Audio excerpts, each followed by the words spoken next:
All right, so we've got a really interesting request here for a deep dive. Oh, yeah. Yeah, someone's looking to, kind of get their feet wet in the whole e-commerce world, right? Yeah, Vixen. And they sent over some stuff they found originally in Chinese, I think. Huh, interesting. Yeah, talking about all these different platforms and stuff. But they make it sound like picking a platform is like choosing a difficulty setting in a game. I've heard that before. Actually, it's a pretty common comparison, especially with this source, since it was originally written for a Chinese audience.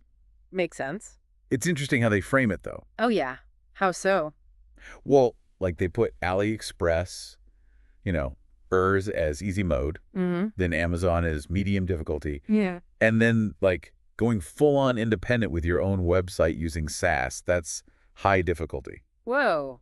Intense. Right. I mean, it makes sense when you think about the technical side and Oh, everything. for sure, for sure. I mean, just setting up shop on Amazon, that was a whole thing, let me tell you. Oh, absolutely. Mhm. And that's kind of the point the source is making. They're really encouraging people to start small, test the waters first. Which is smart. Exactly. Yeah. Especially since reading between the lines a bit, it seems like they're talking to people who might be like worried about their jobs or whatever. Yeah, yeah, totally. Like they're saying, hey, have a backup plan, but also don't be afraid to try something new.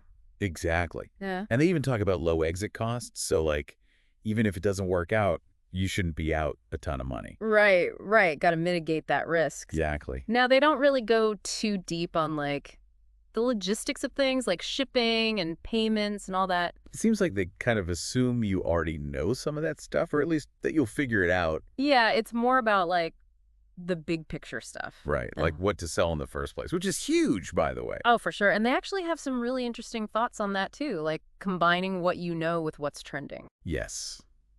That's such good advice. Like, let's say you're someone who, I don't know, maybe you're a teacher, but you also love to make things by hand, right? Okay, I like where you're going with this.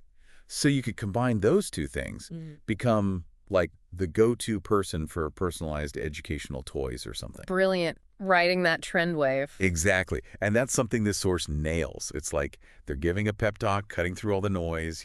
Absolutely. Getting to the heart of what matters, what you sell, where you sell it, how you make sure people actually see it. Exactly. And while they don't really delve into the nitty-gritty of things like payment gateways or anything like that. Which, to be fair, is a whole other deep dive waiting to happen. Oh, absolutely. Yeah. But I think by focusing on these key aspects, the Yeah. what, the where, and the how of it all, they're speaking to an audience that's maybe already a little bit familiar with the whole entrepreneurial world, For sure. For sure. They're not starting from zero. It's just really interesting to see how these core ideas, they really resonate no matter where you are in the world, right? 100%. So to kind of wrap things up for our listener who's eager to jump into the e-commerce world, Yeah.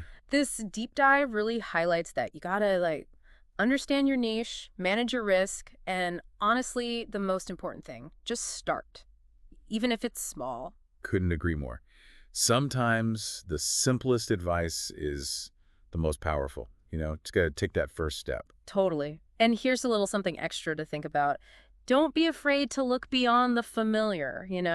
Like AliExpress, that's huge in other parts of the world, but it might not be the first thing that comes to mind here. It's a really good point. Could be a real opportunity there. Exactly. Sometimes that unique angle is all you need to stand out online.